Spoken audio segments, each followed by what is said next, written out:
The U.S. launched around 125 aircraft to strike Iran's three main nuclear sites: Fordo, Natanz, and Isfahan. The tip of the spear were 6 B-2 Spirit bombers, which took off from Whiteman Air Force Base in Missouri on the morning of June 21, 2025. In addition, around 30 cruise missiles were fired from U.S. nuclear submarines submerged in the region, hitting the underground nuclear enrichment facilities one after another. It might sound straightforward, but it's far from simple. These aircraft are massive fuel guzzlers and rely heavily on aerial refueling support to complete such long-range missions. And here's where it gets even more complex. The KC-135 Stratotanker aircraft, responsible for mid-air refueling, don't operate alone.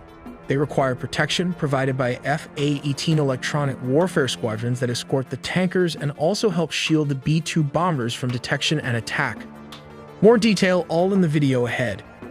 The mission begins in the quiet hours before dawn at Whiteman Air Force Base in Missouri, where the B-2 Spirit prepares for a flight that will span continents.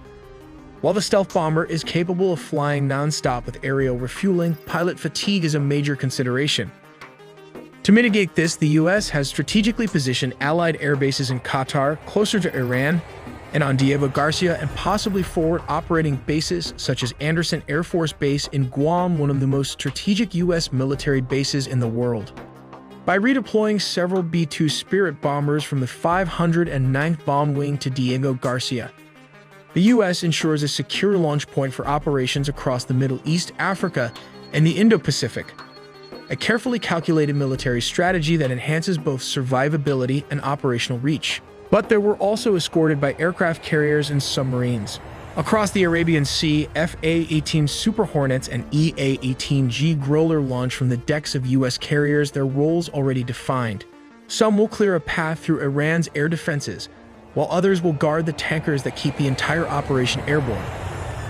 The KC-135 Stratotankers, laden with fuel, loiter in friendly airspace over Saudi Arabia, but crews aware that their unglamorous task could mean the difference between triumph and catastrophe. As the B-2s lift off, their jagged silhouettes blend into the night sky. Stealth is their shield, but distance is their enemy. Hours into the flight, they rendezvous with tankers flying over the canal, gulping fuel midair as F-A-18s circle protectively. The Growlers emit a cacophony of electronic noise, masking the strike group's movements. Meanwhile, in underground command centers, U.S. analysts watch real-time feeds ready to redirect forces if Iran's radars flicker to light.